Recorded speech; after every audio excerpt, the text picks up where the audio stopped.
দর্শক আপনাদের আমন্ত্রণ জানাচ্ছি যমুনা ডেস্কে। শুরুতেই জানিয়ে দেব শিরোনাম। গাজার পর পশ্চিম তীরে চলছে ইসরায়েলি বর্বরতা, 40 শিশু সহ নিহত 139 ফিলিস্তিনি। বিশ্বজুড়ে বর্বরতার প্রতিবাদে বিক্ষোভ, ধিক্কার। রণাঙ্গনে শক্তিধর ইসরায়েলের সামনে দুর্বল ফিলিস্তিন। অসম লড়াইয়ে কতক্ষণ টিকবে মুসলিমরা, তা নিয়েই আলোচনা তুঙ্গে। করোনা আক্রান্ত 700 শিক্ষকের মৃত্যুতে প্রশ্নবিদ্ধ উত্তরপ্রদেশ। রাজ্যটির গঙ্গা অববাহিকায় বেড়েই চলেছে ভাসমান লাশ।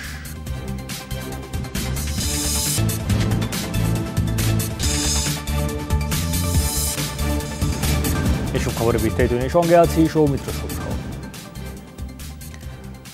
গাজার পর পশ্চিম তীরেও নির্বিচারে গুলি চালাচ্ছে ইসরায়েলি বাহিনী। এখন পর্যন্ত জায়নবাদীদের হামলায় 40 শিশু সহ 139 জন ফিলিস্তিনি নিহত হয়েছেন, আহত হয়েছেন প্রায় 1000। এখনও গাজার সীমান্তে বিপুল সেনা ও সমরাস্ত্র মোতায়েন রেখেছে ইসরায়েল। স্থল অভিযান শুরুর আশঙ্কায় ঘরবাড়ি ছেড়ে নিরাপদ আশ্রয়ে ছুটছেন গাজার হাজারো বাসিন্দা। অবরুদ্ধ ছোট্ট ভূখণ্ড গাজা যেন সাক্ষাৎ মৃত্যুকূপ। আকাশে যুদ্ধবিমান থেকে কিছুক্ষণ পরপর নেমে আসছে বোমা, চারিদিক থেকে ছোড়া হচ্ছে গোলা। কামানের ভারী গোলার বর্ষণ আর বিমান হামলার কিছুক্ষণ পরপরই মাটির সাথে মিশে যাচ্ছে ফিলিস্তিনিদের এক একটি স্থাপনা। শুক্রবার রাতভর বিমান হামলায় ফিলিস্তিনি অর্ধশত ভবন বিধ্বস্ত করেছে ইসরায়েল। ধ্বংসস্তূপের নিচে আটকা পড়েছেন বহু মানুষ। আহতের সংখ্যা 1000 ছাড়িয়েছে ভোরের আলো ফোটার আগেই। রাতে ঘুমিয়েছিলাম, হঠাৎ প্রচন্ড শব্দে বিস্ফোরণ হওয়ার পর আমার বাড়ির ছাদ ধসে পড়ে। কোনো রকমে প্রাণ নিয়ে ছুটে এসে দেখি একটা ইসরায়েলি F-16 ছুটে যাচ্ছে। সারা রাত বৃষ্টির মতো করে বোমা পড়েছে, চোখের সামনে আমাদের পুরো এলাকা মাটির সাথে মিশে গেল। সীমিত সামর্থ্যের রকেট দিয়েই গাজা থেকে ইসরায়েলের হামলার পাল্টা জবাব দিচ্ছে হামাস। সীমান্তে ভারী অস্ত্রে সজ্জিত হয়ে অপেক্ষা করছে ইসরায়েলি বাহিনী। যে কোনো সময় শুরু হবে স্থল অভিযান। আতঙ্কে ঘরবাড়ি ছেড়ে নিরাপদ আশ্রয়ের সন্ধানে ছুটছেন গাজার বাসিন্দারা। প্রায় 10,000 ফিলিস্তিনি আশ্রয় নিয়েছেন জাতিসংঘের স্থাপনায়। করোনা ভাইরাসের প্রকোপের মধ্যেও জীবন বাঁচাতে নিজেদের বাড়ি ছেড়ে স্কুল, মসজিদ ও অন্যান্য স্থানে আশ্রয় নিচ্ছে ফিলিস্তিনিরা। এসব স্থানে পর্যাপ্ত পানি, খাবার, স্বাস্থ্যসেবার কোনো ব্যবস্থা নেই, নেই স্বাস্থ্যবিধি মানার কোনো উপায়। গাজার পাশাপাশি জায়নবাদী বর্বরতা শুরু হয়েছে পশ্চিম তীরেও। নাকবা দিবস উপলক্ষে বিক্ষোভের সময় পশ্চিম তীরে ফিলিস্তিনিদের উপর চড়া হয় ইসরায়েলি সেনারা। অলিগলিতে ঢুকে নির্বিচারে গুলি চালানো হয় ফিলিস্তিনিদের উপর। তাৎক্ষণিকভাবে মৃত্যু হয় অন্তত 10 জনের। আমার বাড়ির প্রাঙ্গণে ঢুকে তল্লাশি চালাচ্ছিল ইসরায়েলি বাহিনী। আমি সেটা ভিডিও করতে আমাকে লক্ষ্য করে গুলি করে। আমার পায়ে আর মুখে গুলি লাগে। শুধু ফিলিস্তিনি নয়, ইসরায়েলি তাণ্ডব চলছে লেবানন সীমান্তেও। কিফারকিলা এলাকায় বিক্ষোভের সময় ইসরায়েলি সেনাদের গুলিতে এক লেবানিজের মৃত্যু হয়েছে। মীর মুশফিক হাসান, যমুনা নিউজ।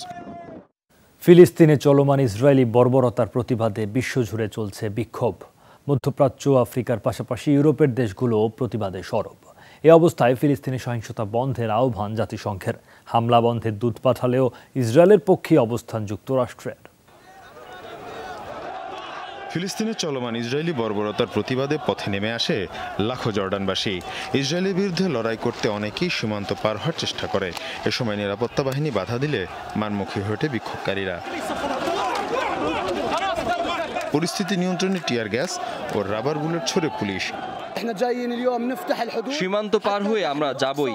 ফিলিস্তিনের পক্ষ হয়ে ইসরায়েলের বিরুদ্ধে লড়াই করতে কেউ আমাদের বাধা দিতে পারবে না।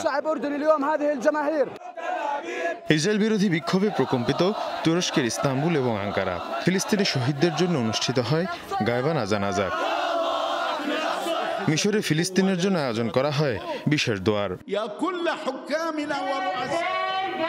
শুধু মধ্যপ্রাচ্য কিংবা আফ্রিকায় নয়, ইসরায়েল বিরোধী বিক্ষোভ হয়েছে ইউরোপের বিভিন্ন দেশেও। গ্রিসে ইসরায়েল দূতাবাসের সামনে প্রতিবাদ সমাবেশ করেন বিক্ষোভধরা। ফিলিস্তিনে আজ মানবতা ভুলুণ্ঠিত।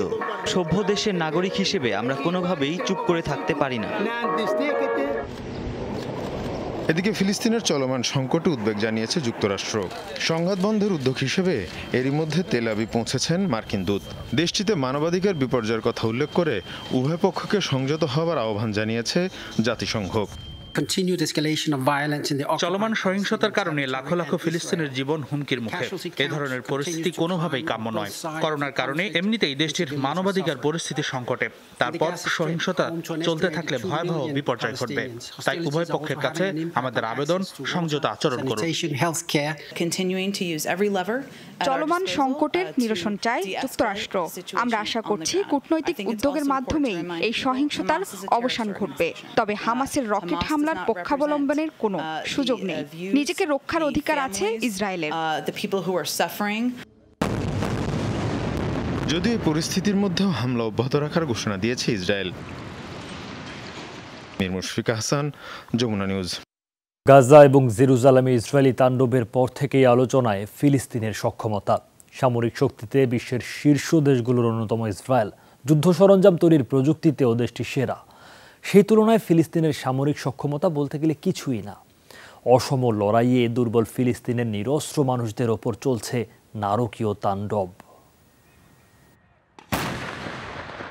কখনো ট্যাঙ্ক থেকে ভারী গোলাবর্ষণ, আবার কখনো যুদ্ধবিমান থেকে ক্ষেপণাস্ত্র নিক্ষেপ।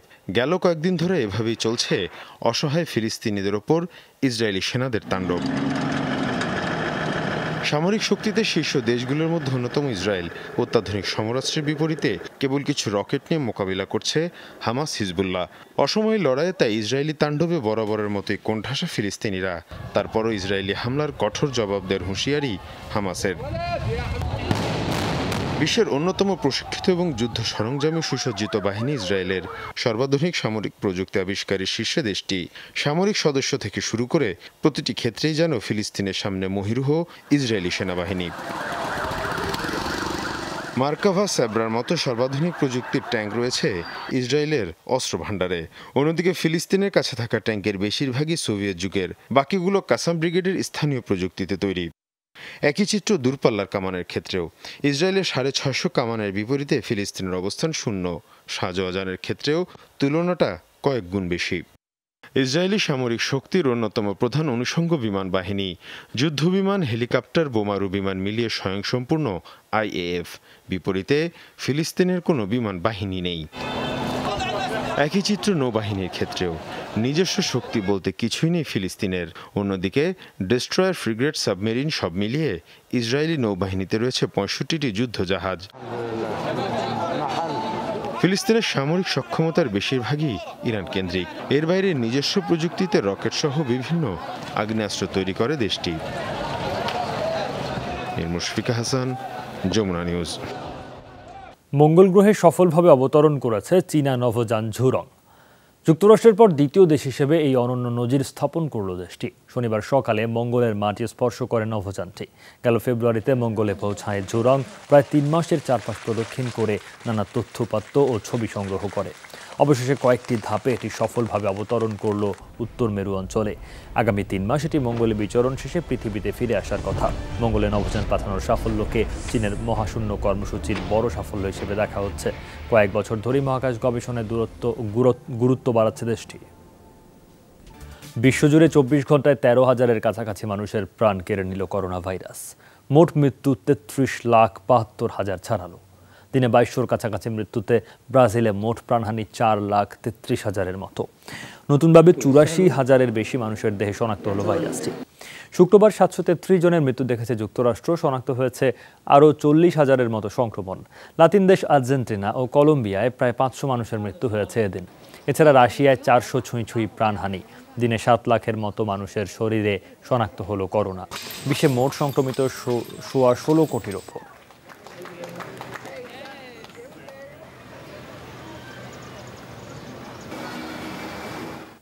করোনা আক্রান্ত 700 শিক্ষকের মৃত্যুতে প্রশ্নবিদ্ধ উত্তরপ্রদেশ। 2 সপ্তাহ আগেই শেষ হওয়া পঞ্চায়েত নির্বাচনে তারা দায়িত্ব পালন করেন। সে সময়ই আক্রান্ত হন সবাই।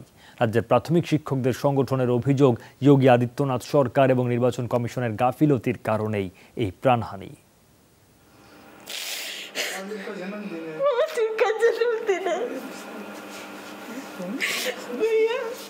মায়ের স্মৃতি নিয়ে এখন শুধু চোখের পানি ফেলতে পারেন দিব্যা সিং। সম্প্রতি করোনায় আক্রান্ত হয়ে মৃত্যু হয় তার মা শিক্ষিকা সারিতা সিং এর। আমার মায়ের জন্মদিন ছিল, কিন্তু সেটা উদযাপন না করে তার মৃত্যু নিয়ে কথা বলছি। মা আর ফিরবে না। সম্প্রতি ভারতের উত্তরপ্রদেশে শেষ হওয়া পঞ্চায়েত নির্বাচনের দায়িত্ব পালনের সময় করোনায় আক্রান্ত হন প্রাথমিক স্কুলের শিক্ষিকা সারিতা সিং। পরে মারা যান তিনি। শোকে মুহ্যমান পুরো বাড়ি। নির্বাচনের দায়িত্বে যেতে আমি বারবার নিষেধ করেছিলাম আমার মেয়েকে, কিন্তু ও আমাকে বলেছিল না গেলে নাকি তার বিরুদ্ধে মামলা করা হবে। এখন আমার মেয়েকে কোথায় পাবো? উত্তরপ্রদেশে 4 দফায় প্রায় 8.5 লাখ পঞ্চায়েতে 69,000 সহকারী শিক্ষক নির্বাচনী দায়িত্ব পালন করেন। এরপর থেকে তাদের অসুস্থ হবার খবর আসতে থাকে বিভিন্ন এলাকা থেকে। রাজ্যের প্রাথমিক শিক্ষকদের সংগঠন জানায়, করোনা আক্রান্ত হয়ে মৃত্যু হয়েছে 700-র বেশি সহকারী শিক্ষকের। প্রতি মুহূর্তে শিক্ষকদের মৃত্যুর সংখ্যা বেড়েই চলেছে। আমরা রাজ্য সরকার ও নির্বাচন কমিশনের কাছে আবেদন করেছিলাম ভোট স্থগিত রাখতে, কিন্তু তারা আমাদের আবেদন শোনেননি। ভোট কেন্দ্রের ভিড় থেকে ছড়ানো করোনায় এসব শিক্ষকের মৃত্যু হয়েছে। এ দায় কে নেবে? নির্বাচনী দায়িত্ব পালনে যোগ দেওয়া শিক্ষকদের বেশিরভাগেরই দায়িত্ব পড়ে উত্তরপ্রদেশের অজপাড়াগাগুলোতে, যেখানে নেই ন্যূনতম স্বাস্থ্যসেবার ব্যবস্থা। ভারতে করোনার সংক্রমণ এবং মৃত্যুতে শীর্ষে থাকা রাজ্যগুলোর মধ্যে অন্যতম উত্তরপ্রদেশ। মুশফিকা হাসান, যমুনা নিউজ। এদিকে ভারতে করোনায় একদিনে 3,800 মানুষের মৃত্যু হলো। শনাক্ত হয়েছে প্রায় 3.5 লাখ। দেশটিতে মোট প্রাণহানি 2,66,000 ছাড়ালো। সংক্রমণ ও মৃত্যুর দিক থেকে এখনও শীর্ষে মহারাষ্ট্র। রাজ্যটিতে গেল 24 ঘন্টায় মারা গেছেন 850 করোনা রোগী। এরপরই অবস্থান কর্ণাটকের। দক্ষিণের রাজ্যটিতে 350 মানুষের প্রাণ গেছে। সংক্রমণ বেড়েই চলেছে রাজধানী দিল্লিতে। অঞ্চলটিতে নতুনভাবে 21,000 মানুষের দেহে মিলল করোনা ভাইরাস।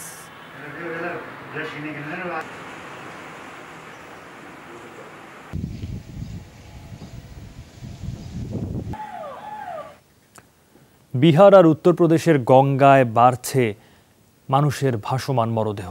দোষারোপের রাজনীতিকে পাশ কাটিয়ে পরিবেশ দূষণ কমাতে সৎকারের দিকেই মনোযোগী স্থানীয় প্রশাসন। তবে অনেকেরই অভিযোগ, করোনায় প্রাণহানির প্রকৃত সংখ্যা গোপনে এই অপতৎপরতা। গঙ্গা নদীতে বাড়ছে লাশের সারি। সদ্যমৃত, আতপোড়া বা সপ্তাহখানেকের পচা গলা মরদেহের গন্ধে ভারী হয়ে উঠছে তীরবর্তী এলাকাগুলো। বিহার ও উত্তরপ্রদেশের গ্রামগুলোয় প্রতিনিয়ত ভেসে উঠছে এসব মরদেহ। ধারণা করা হচ্ছে করোনায় মৃতদের লাশই ভাসিয়ে দেওয়া হয়েছে পানিতে। স্পষ্টভাবে না বললেও এখনো চলছে পাল্টাপাল্টি দোষারোপের রাজনীতি। ফুলে ওঠা শরীরগুলো দেখেই বোঝা যাচ্ছে 1.5 সপ্তাহের পুরনো এসব মরদেহ। অন্যান্য জেলা থেকেই এগুলো ভেসে আসছে। ঘুমর গ্রামের কাছে রয়েছে গঙ্গার বাঁক। স্রোতস্বিনী নদী সেখানে হারিয়েছে প্রবাহ, তাই ভাসিয়ে দেওয়া মরদেহগুলো সব সেখানে জমা হচ্ছে। ধারা বিলকুল নেই। অবশ্য প্রশাসনের তরফ থেকে দ্রুত সৎকারের দিকেই এখন মনোযোগ দেয়া হচ্ছে। স্বেচ্ছাসেবীরা নৌকার মাধ্যমে সংগ্রহ করছেন ভাসমান লাশ, দাহ করছেন রীতি মোতাবেক। শ্মশানগুলোতে বাড়ানো হয়েছে সৎকারের সুযোগ সুবিধা। গ্রামবাসীকেও জানানো হয়েছে তারা যেন করোনায় মৃতদের লাশ নির্দিষ্ট স্থান ছাড়া অন্য কোথাও না নেয়। ভুক্তভোগী পরিবারগুলোর জন্যই সরকারের এই উদ্যোগ। অন্ত্যেষ্টিক্রিয়ায় এবার কোনো সমস্যা হওয়ার কথা নয়। এছাড়াও নদীতে ভাসমান লাশ মিললে সেগুলো দ্রুতই দাহ করছে স্বেচ্ছাসেবীরা। গেল সপ্তাহে ভয়াল এ চিত্র সবার সামনে আসে। মূলত যোগী রাজ্য উত্তরপ্রদেশের দিকেই অভিযোগের তীর, কারণ সেখানকার নদী তীরবর্তী বালিতে পোতা অবস্থায়ও মিলেছে মরদেহ। অনেকেই বলছেন প্রকৃত প্রাণহানির সংখ্যা গোপনের জন্যই এ অপতৎপরতা। মৌলি ইসলাম, যমুনা নিউজ। মানুষের মতো করোনা ভাইরাসও একটা প্রাণী এবং এটিরও বাঁচার অধিকার আছে, এমন মন্তব্য করেছেন উত্তরাখণ্ডের সাবেক মুখ্যমন্ত্রী ত্রিবেন্দ্র সিং রাওয়াত। বিজেপি নেতার এই বেফাঁস মন্তব্যকে অবিবেচক আখ্যা দিয়ে চলছে তুমুল নিন্দা সমালোচনা। कि वो वायरस भी एक प्राणी है, हम भी एक प्राणी हैं। हम अपने आप को ज्यादा बुद्धिमान समझते हैं, हम समझते हैं कि हम ही सबसे ज्यादा बुद्धिमान हैं, लेकिन वो प्राणी भी जीना चाहता है और उसको भी जीने का अधिकार है। हम उसके पीछे लगे हुए हैं। বিশ্বের অন্যতম শীর্ষ ধনী বিল গেটস ও তার স্ত্রী মেলিন্ডার বিবাহ বিচ্ছেদের নোটিশ নিয়ে শুনানি শুরু হয়েছে যুক্তরাষ্ট্রে। ওয়াশিংটন রাজ্যের সিয়াটল আদালতে শুক্রবার প্রথম শুনানি হয়। অবশ্য কিং কাউন্টি সুপিরিয়র কোর্টে শুনানির বিষয়ে বিস্তারিত তথ্য জানা যায়নি। বিচ্ছেদের ঘোষণা দেওয়ার পর থেকেই ব্যাপক গোপনীয়তা রক্ষা করছেন গেটস দম্পতি। 3 মে যৌথ টুইট বার্তায় দুজন দাম্পত্য জীবনের 27 বছরের মাথায় আলাদা হওয়ার সিদ্ধান্ত জানান। এরপর থেকে আলোচনা চলছে মাইক্রোসফট প্রতিষ্ঠাতার প্রায় $130 বিলিয়ন সম্পদ কিভাবে ভাগাভাগি হবে দুজনের মধ্যে। গণমাধ্যমের হিসাব, বিচ্ছেদের পর সম্পদ ভাগাভাগি হলে ধনীদের তালিকায় 17 নম্বরে নেমে যাবেন বিল গেটস। আলাদা হলেও দুজনে বিল অ্যান্ড মেলিন্ডা গেটস ফাউন্ডেশনের কাজ অব্যাহত রাখার ঘোষণা দিয়েছেন। পৃথিবীর সবচেয়ে বড় বেসরকারি ফাউন্ডেশন এটি।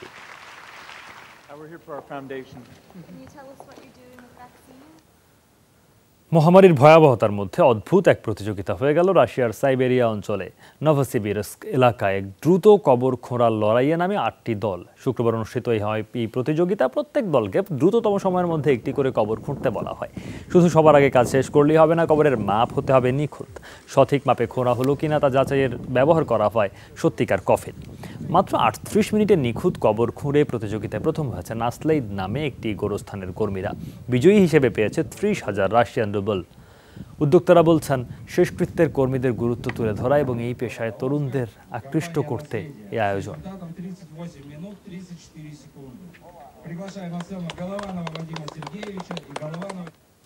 কিংবদন্তি শিল্পী পাবলো পিকাসোর আঁকা তার প্রেমিকার ছবি বিক্রি হয়েছে 868 কোটি টাকায়। 1932 সালে প্রেমিকা মারি থেরেসকে নিয়ে এই চিত্রকর্মটি তৈরি করেন পিকাসো। নিলামকারী প্রতিষ্ঠান ক্রিস্টি আমেরিকা জানিয়েছে, পিকাসোর এই শিল্পকর্মের নাম ওমেন সিটিং নিয়ার আ উইন্ডো। এর সর্বনিম্ন দাম ধরা হয়েছিল $9 কোটি। মাত্র 19 মিনিটে নিলাম শেষ হয়। লন্ডনে 2013 সালেও হয়েছিল চিত্রকর্মটির নিলাম। সে সময় এটি বিক্রি হয় $4.5 কোটি। 8 বছরের ব্যবধানে যার মূল্য বাড়ল দ্বিগুণেরও বেশি।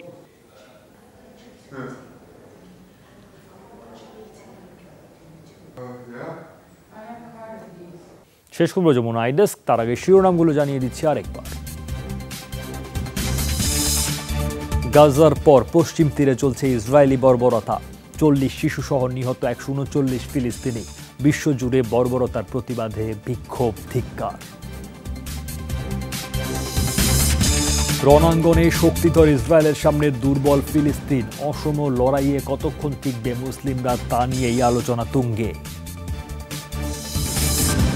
করোনা আক্রান্ত 700 শিক্ষকের মৃত্যুতে প্রশ্নবিদ্ধ উত্তরপ্রদেশ। রাজ্যটির গঙ্গা অববাহিকায় বেড়েই চলেছে ভাসমান লাশ। এই ছিল যমুনা আইডেস্কে। এতক্ষণ সাথে থাকার জন্য সবাইকে ধন্যবাদ।